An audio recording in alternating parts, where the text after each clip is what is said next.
Vamos a basarnos en tres textos. Marcos 1 del 17 al 18, Marcos 3 del 13 al 14 y Marcos 8:34. Luego los vamos a ir buscando, pero eso es para que ustedes vean que vamos a estar hablando sobre discipulado. ¿Jesús inventó el discipulado? ¿El discipulado es un invento del cristianismo? No, era algo que ya existía. No era un invento de Jesús, era algo que ya estaba en la época de Jesús, tanto en el mundo judío como en el mundo gentil. Incluso en el Antiguo Testamento hay un modelo fácil de recordar, que era Elías y Eliseo. Recordemos que Elías era el maestro y Eliseo era el discípulo. Es un modelo muy claro. Los escribas de la época de Jesús también tenían sus discípulos. Las escrituras también nos habla que los fariseos tenían discípulos. Y además se nos menciona en las escrituras sobre los discípulos de Juan el Bautista. De hecho, algunos de los que fueron primero discípulos de Juan el Bautista, luego fueron discípulos de Jesús.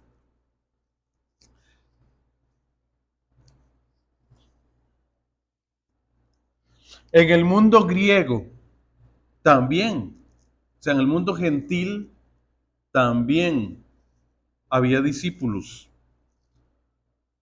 Los filósofos griegos se rodeaban de discípulos. Tanto que la palabra discípulo llegó a significar el que era adherente a una concepción particular de filosofía o religión. Nos preguntamos ahora, ¿esto significa que el discipulado que hizo Jesús era igual al que hacían otros maestros de su época? La respuesta es sí y no. Por supuesto que había puntos en común entre la forma en que Jesús discipuló y la forma en que otros maestros de su época discipularon. Pero, por otro lado, había cosas que eran muy diferentes.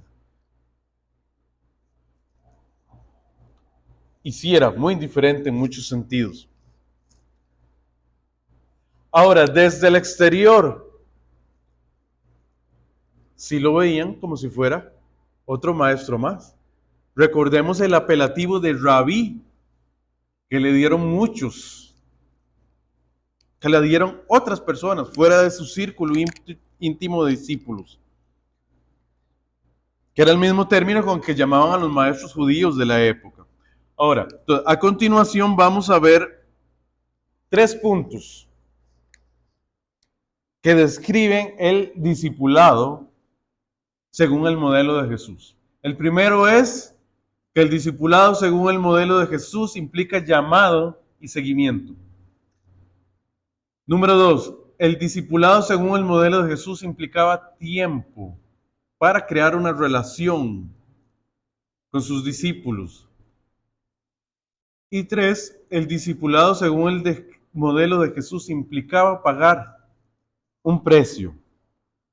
Vamos a estar viendo cada uno de estos. Entonces vamos al primer punto. El discipulado de Jesús, según el modelo de Jesús, implica llamado y seguimiento. Vamos a leer esto, Marcos 1, de 17 al 18, que nos dice así: y les dijo Jesús, venid en pos de mí, y haré que seáis pescadores de hombres. Y dejando luego sus redes, les siguieron. Estas palabras en el primer capítulo de Marcos, en el Evangelio según San Marcos, son dichas a dos personas, a los que conocemos luego como Simón Pedro y su hermano Andrés. Simón, que luego Jesús le puso por sobrenombre Pedro, y Andrés, que era el hermano de Pedro.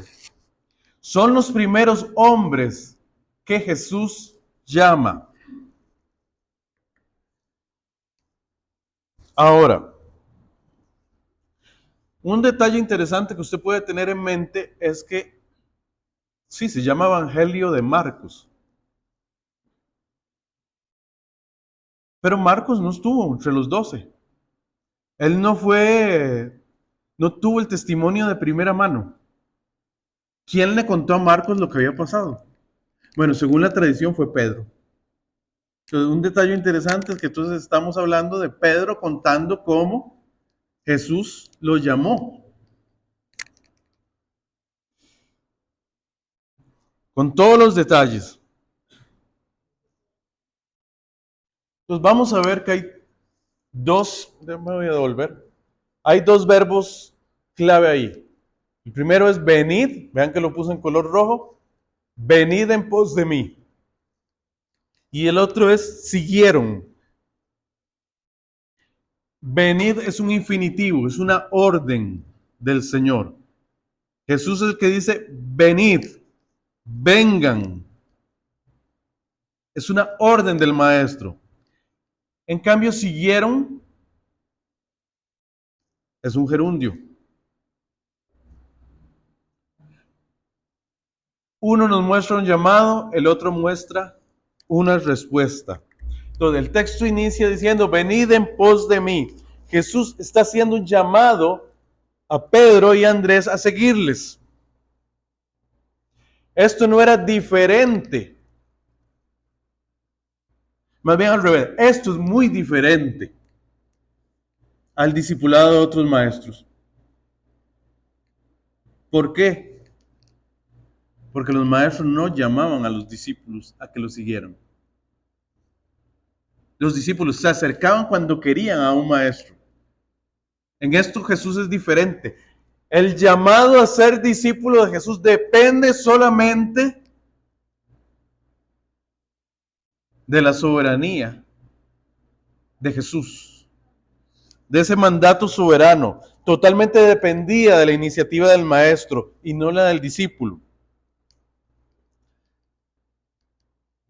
Entonces, aquí lo determinante no es la decisión del discípulo, sino la voluntad de Jesús que está eligiendo a los discípulos. La iniciativa está de su parte. En la época era al revés. Los discípulos, los que querían ser discípulos de alguien, se acercaban al maestro y le pedían que si podía ser el maestro.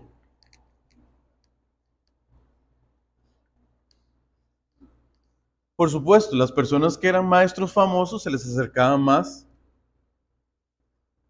personas pidiéndoles ser sus discípulos, pero en este caso es al revés, se invierte. En el modelo Jesús se invierte el modelo. Es Jesús el que llama.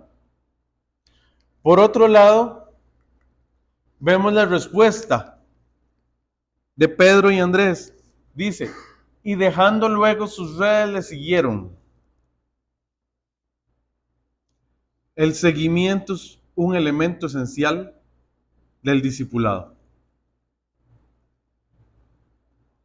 Básicamente eso, ser discípulo, seguir al maestro. En este caso, seguir a Jesús. ¿Qué implica seguir? Bueno, seguir sus enseñanzas. Eso es seguir a un maestro, seguir lo que él enseña. Y eso era cierto tanto en el tiempo que Jesús vivió en la tierra, los discípulos que él llamó le siguieron y cumplieron sus enseñanzas, como es cierto hoy en día. Nosotros somos discípulos de Jesús. Él nos llamó también. Y le seguimos. Ahora es interesante que dice el texto que dejando luego sus redes. Era su trabajo. Dejaron de trabajar en ese momento. Ellos eran pescadores. La actividad que les daba sustento, sencillamente la dejaron para seguirles. Es curioso, ¿verdad? Porque uno se pone a pensar, y nada más estaba pasando por ahí Jesús y les dijo, venid en pos de mí. Y ellos nada más dejaron lo que estaban haciendo. Probablemente le conocían. No era que era la primera vez que Pedro y Andrés estaban viendo a Jesús.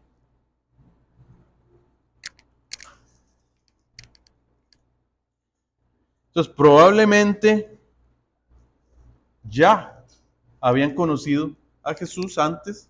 Entonces, no les parece extraño de pronto, bueno, nos está llamando el maestro, vamos a seguirle. Y fueron obedientes al llamado.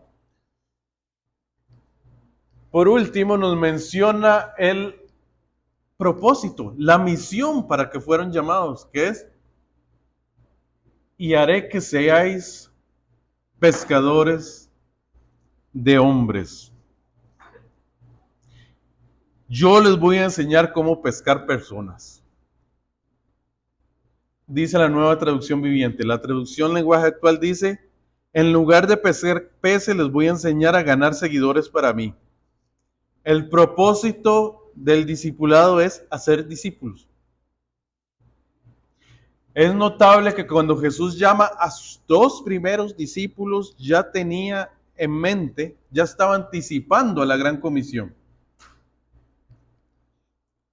Y en general, el ministerio de Jesús y sus discípulos tenía como actividad principal la proclamación del reino de Dios.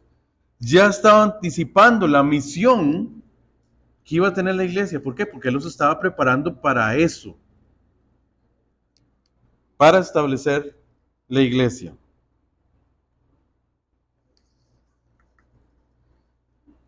Venid en pos de mí es el mismo llamado que nos hace a cada uno. Ese mismo llamado que Jesús hizo a los que convivieron con Él es el mismo llamado que nos hace hoy a los que somos creyentes. Si somos cristianos, es porque hemos aceptado el llamado de Jesús. ¿Cuándo aceptamos el llamado de Jesús? Cuando recibimos a Jesús como Señor y Salvador de nuestras vidas, cuando nos entregamos a Él. Y sí, lo que espera Jesús es que dejemos nuestras redes, muchas veces que dejemos muchas de nuestras múltiples ocupaciones y sigamos al Maestro. Ser cristiano implica ser seguidor de Jesús. Ser creyente implica que somos discípulos de Cristo. Siempre seremos discípulos de Cristo. En cierto sentido, el discipulado es para toda la vida. Nunca vamos a dejar de ser discípulos. ¿Por qué? Porque siempre vamos a estar siguiendo a Jesús. Siempre vamos a estar creciendo.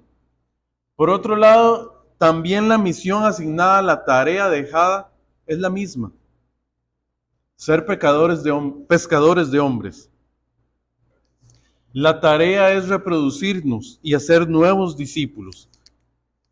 Un segundo punto, según el discipulado, según el modelo de Jesús, es que el discipulado implica tiempo.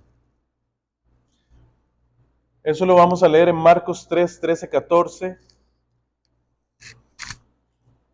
Quiero enfatizar dos palabritas. Realmente se puede sacar mucho del texto, pero quiero enfatizar ahí un par de frases. Dice Marcos 3, 13 al 14. Después subió al monte y llamó así a los que él quiso y vinieron a él. Y estableció a 12 para que estuviesen con él y para enviarlos a predicar. El texto básicamente nos habla de la elección de los 12 discípulos. Vean que es interesante que dice nuevamente, llamó a los que él quiso. Nuevamente vemos lo que vimos en el primer punto, ¿verdad? Que es Jesús el que elige, no es el discípulo el que simplemente decide. No, primero un llamado. La palabra discípulo puede aplicarse en la Biblia, y de hecho se aplica en la Biblia a todas las personas que aceptaban el mensaje de Jesús. También se refiere muchas veces a las personas que lo acompañaban en sus viajes. Pero el término se refiere más particularmente y más especialmente al grupo de los discípulos conocido como los 12.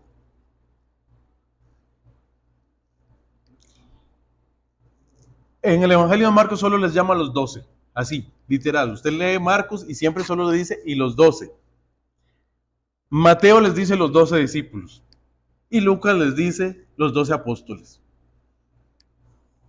Pero el punto es que eran 12 que Jesús escogió.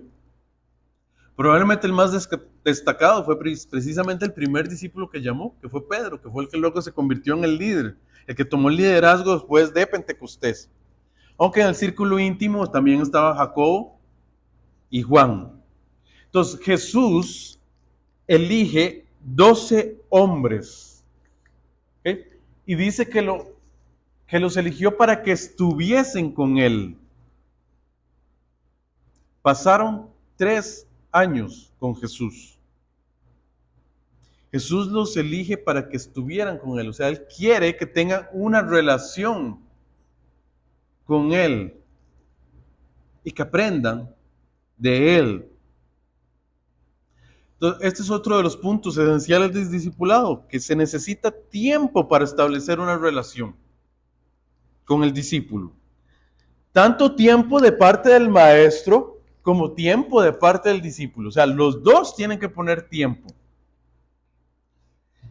El maestro tiene que dedicar tiempo para transferir su vida al discípulo o a sus discípulos.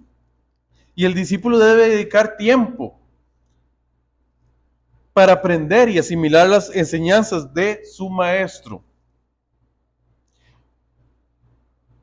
Entonces, ¿qué es discipulado en el fondo? ¿Verdad? Es esa relación entre un maestro y un discípulo, y que en el caso del Señor Jesús duró 3 años. Implica enseñar el maestro y aprender el discípulo, y no necesariamente solo con palabras, sino más bien con hechos.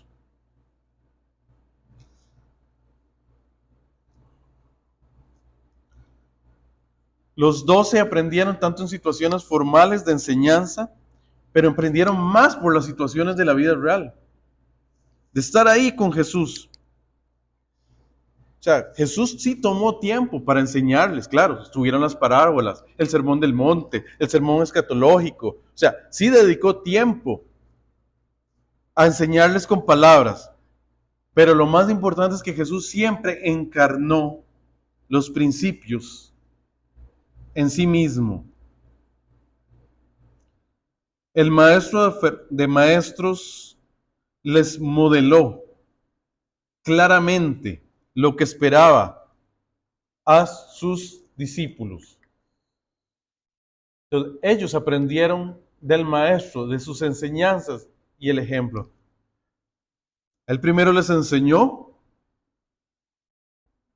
cómo predicar y luego los envía a predicar. Les muestra cómo sacar fuera demonios, pero él primero lo hizo y luego los envía a hacerlo. Les muestra cómo curar, sanar a los enfermos, pero él primero lo hace.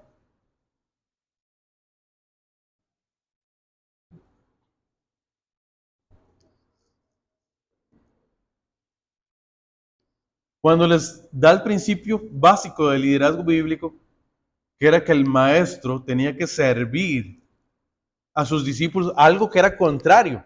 Más bien lo que se esperaba era que el discípulo sirviera al maestro, no que el maestro sirviera a los discípulos. Cuando dio ese principio esencial del reino, que era que más bien el maestro y el líder tiene que servir a quienes Dios ha puesto en su caminar para enseñarles, para liderarles. Él dio el ejemplo, y el mejor ejemplo es cuando le lavó los pies a sus discípulos. Se esperaba que fuera al revés, pero Jesús lo hizo con todos, porque Él siempre dio el ejemplo. Es evidente que nosotros no somos los 12.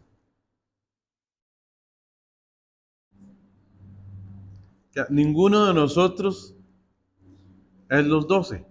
No tuvimos el privilegio de estar con Jesús 3 años. Pero, ahí está el pero, Jesús también nos llamó a nosotros. Entonces, aplicamos este principio, aunque no seamos los 12,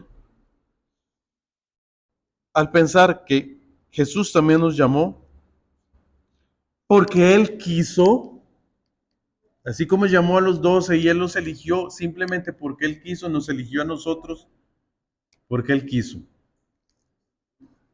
Y nos hizo también parte de sus discípulos. En segundo lugar, aunque no conocimos a Jesús personalmente y no pasamos 3 años con Él cuando Jesús estuvo en la tierra, sí podemos conocerle. ¿Cómo? Pasando tiempo con Dios. A través de su palabra. Leyendo la palabra conocemos a Dios. Y en oración. Las disciplinas espirituales están para eso. Cada día podemos conocer más a Jesús, más a Dios, más al Espíritu Santo a través de la oración y el estudio de la palabra. En tercer lugar, igual somos llamados a seguir el modelo de Jesús, imitarlo. Dado que Él, aunque no lo ha modelado en persona, nos lo ha modelado a través de la Biblia. Sabemos cómo debemos actuar según el modelo de Jesús. Cuarto punto. Debemos comprender que el discipulado implica tiempo. Tiempo de parte de nosotros para crecer como discípulos. Tenemos que sacar tiempo. El discipulado es un proceso activo, no es pasivo. Para que usted crezca como creyente, como cristiano, tiene que poner de su parte, tiene que esforzarse. O sea, nos demanda acción. Y como último punto, debemos comprender que aunque el discipulado en ciertos sentidos es permanente, como mencioné en el punto anterior, ¿verdad? Que el discipulado es para toda la vida. Nunca dejamos de ser discípulos, pero en cierto sentido también el discipulado puede ser temporal.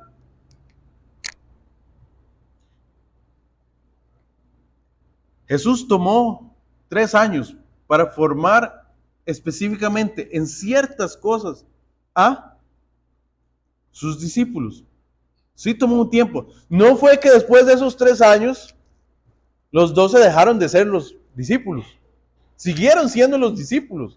Pero él sí tomó 3 años específicamente para formarlos, un tiempo en particular. Entonces, si Jesús duró 3 años con los 12,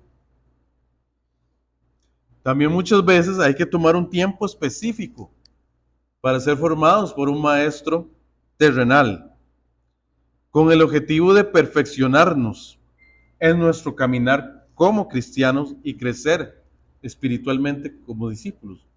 Por eso, muchas iglesias, entre ellas la nuestra, muchas veces toma el tiempo para dar lo que conocemos como un discipulado. ¿Qué sería ese discipulado que damos en la iglesia? Una parte del discipulado más amplio, permanente, que tenemos como discípulos de Jesús. Un último punto, ¿verdad? El tercer punto. El discipulado según el modelo de Jesús implica pagar un precio. Marcos 8:34 dice, y llamando a la gente y a sus discípulos les dijo, si alguno quiere venir en pos de mí, niéguese a sí mismo y tome su cruz y sígame.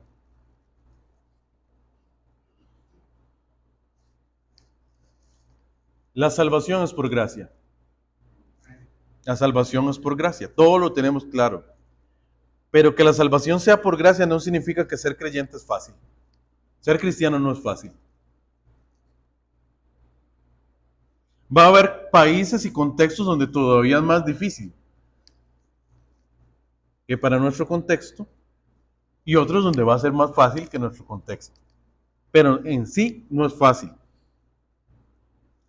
En este texto Jesús menciona que el que quiere seguirle, el que quiere ser su discípulo, tiene que olvidarse de sus propios intereses, dejar su propia manera de vivir, tomar la cruz y seguir a Jesús. Ahora, lo más metafórico ahí es, tome su cruz.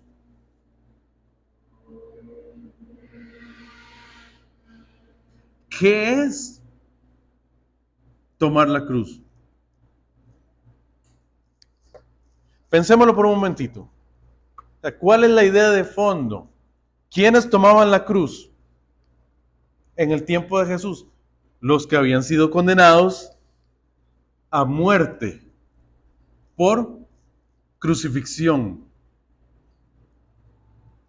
De hecho, eran obligados a llevar ahí cargada la cruz. Los obligaban a los que condenaban a morir por ejecución en la cruz, los obligaban a llevar la cruz hasta el lugar donde los iban a ejecutar. Entonces cargaban la cruz, tomaban la cruz. Ahora, a diferencia de un condenado, Jesús le está diciendo, tómela voluntariamente. Tome la cruz voluntariamente. O sea, voluntariamente aceptar el dolor, la vergüenza, la persecución, debido a la lealtad a Cristo y a su causa.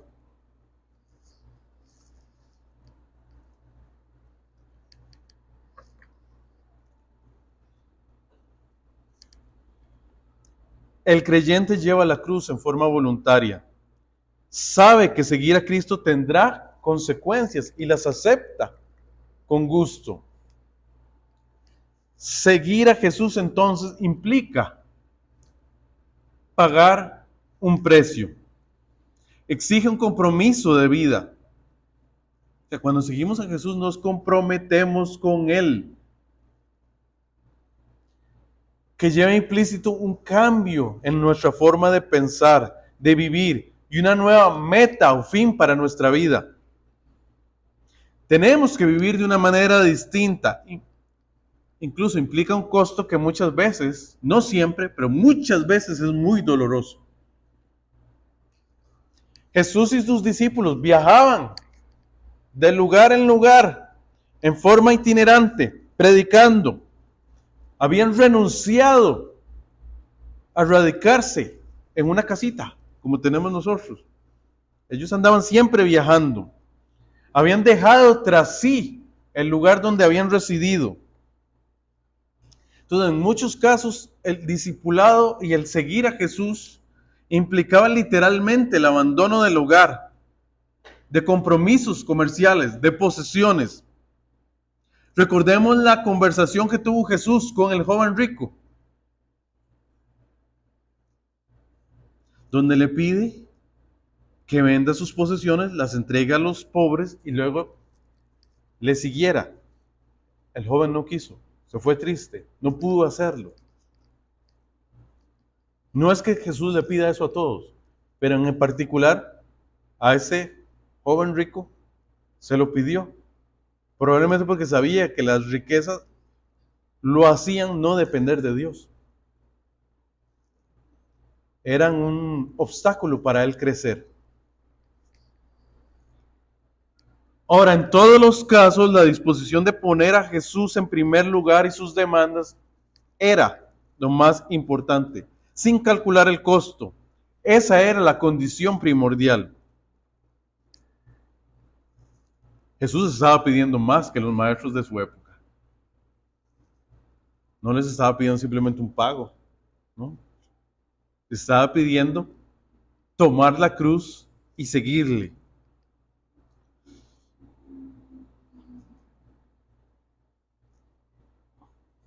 Muchos de los maestros de su época renunciaban a cosas, pero simplemente era por seguir ideales ascéticos. Pero en el caso de Jesús, renunciaban a los bienes sencillamente para la extensión del reino. Era para demostrar que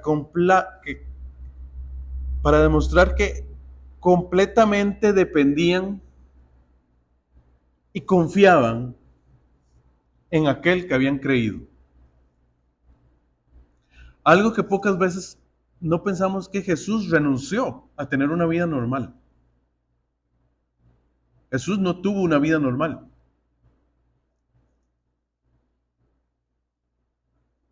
Como humano no tuvo una vida normal.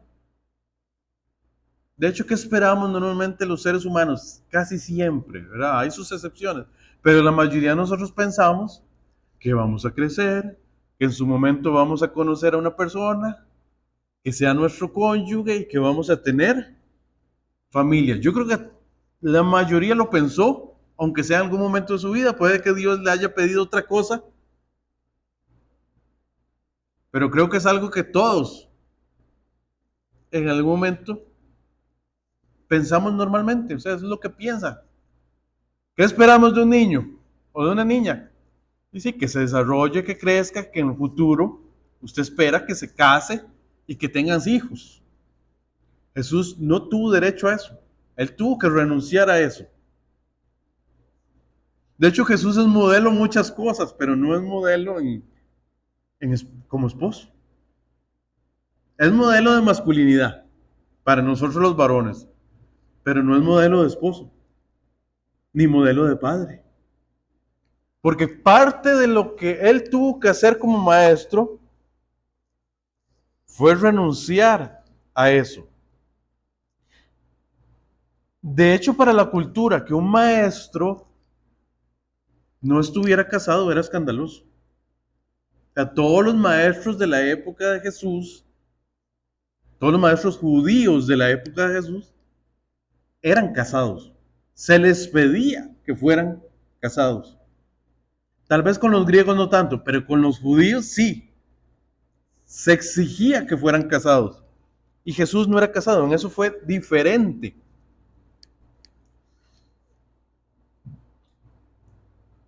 Ahora, ¿por qué Jesús lo hizo así? Para poder dedicarse completamente para el trabajo del reino. Hoy en día hay misioneros que hacen eso. Tal vez no se casan o no tienen hijos. ¿Por qué? Porque saben que en el lugar donde Dios los puso y para hacer la obra de Dios es mejor quedarse así. Y muchas veces renuncian a eso. También no nos lo está pidiendo a todos, pero sí se lo ha pedido a algunos. Ahora, ¿cómo aplicamos esto? Un discípulo de Jesús se niega a hacer su propia voluntad y busca que se haga la voluntad de su maestro. Ese es el precio. Negarnos a ser nosotros mismos. Vean que el texto dice, niéguese a sí mismo. Muchas veces nos negamos a hacer nuestra propia voluntad y buscamos que se haga la voluntad de Dios, que se cumpla lo que Él quiere para nosotros. Hay que obedecer muchas veces el plan de Dios, que es diferente a nuestros planes. Se nos llama a abandonar nuestra manera antigua de vivir y seguir los pasos del Maestro.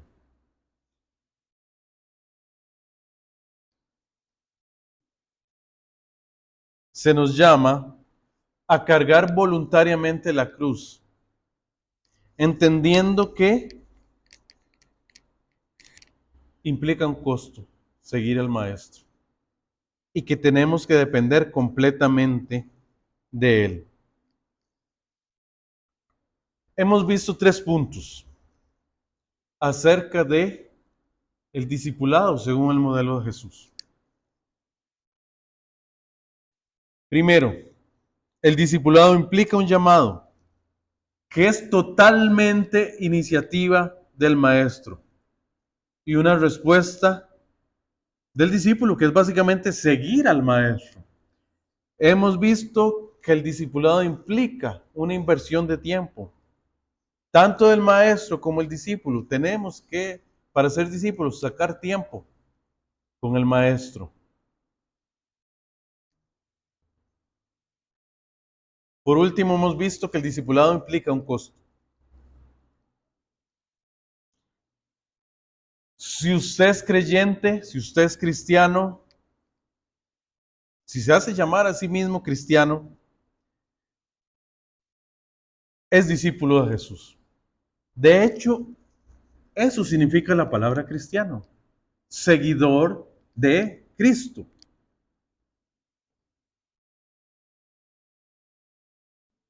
Cuando Jesús le llamó, usted le siguió. Cuando usted aceptó a Jesús como Señor y Salvador de su vida, fue porque Jesús le llamó y usted decidió seguirle. Por otro lado, recordemos que el discipulado implica tiempo. ¿Estoy yo, está usted sacando tiempo para orar? ¿Para hablarle a Él por medio de la oración? ¿Y estoy yo sacando tiempo para estudiar y leer la palabra, que es la forma en como Él nos responde? Solo con la oración y el estudio de la palabra podemos tener una relación con el Maestro. Otra pregunta, ¿estoy yo siguiendo los pasos del Maestro e imitando lo que Él nos enseña a través de la palabra? ¿Está usted imitando al Maestro?